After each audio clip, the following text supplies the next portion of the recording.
Assalomu alaykum hurmatli kuzatuvchilar. Ro'za Ramazon oylari bilan charchamasdan hamma sog'-omonda bormi? Xudo xolasa bizlar bitta akamizga yordam bergani kelganmiz hozir.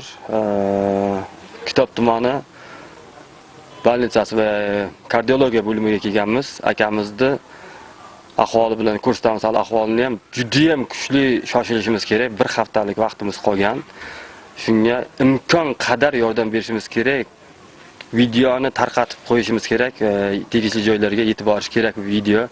Chunki kimdir ihson qilaman desa egasi mana shu bo'ladi. Bahrom akamizni oldin ham yuragi bir operatsiya bo'lgan, endi ikkinchisini operatsiya qilishga tayyorgarlik ko'ryapmiz. Shu maqsadda sizlarga murojaat qilib chiqyapmiz. Saxovatli insonlar, savobtalab insonlar juda ham ko'p elimizda. Shu uchun sizlardan iltimos qilib qolamiz. Videoni batafsil kengroq tarqatib, shu sababchi bo'ling videoni tarqalishiga va karta nomerlarini qo'yamiz, telefon nomerlarini qo'yamiz.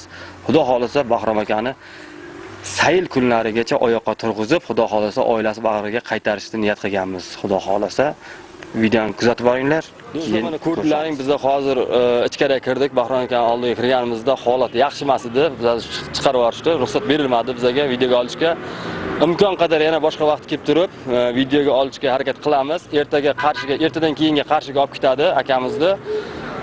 Imkon qadar mana shu ekran chetida turgan kartalarga ro'za Ramazon kunlarida ihson qilishdan qaytmangizlar. Har kim xohlagancha, o'ziga qurbi yetgancha ihson qiling, chunki ihsonning mevasi, ihsonning onasi ihson deydi-ku.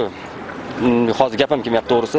Shuning uchun akamizni ertaga qarshiga olib ketadi, uni video qilib beramiz batafsil.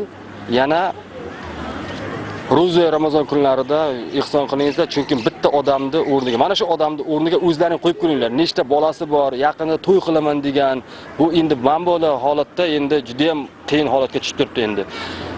Nima deymiz? Shuning uchun videoni kuzatib boring. Xudo xolasa yaxshi bo'lib ketgan kunlarni ham ko'rsatib boramiz. Xo'p, salomat bo'lasizlar.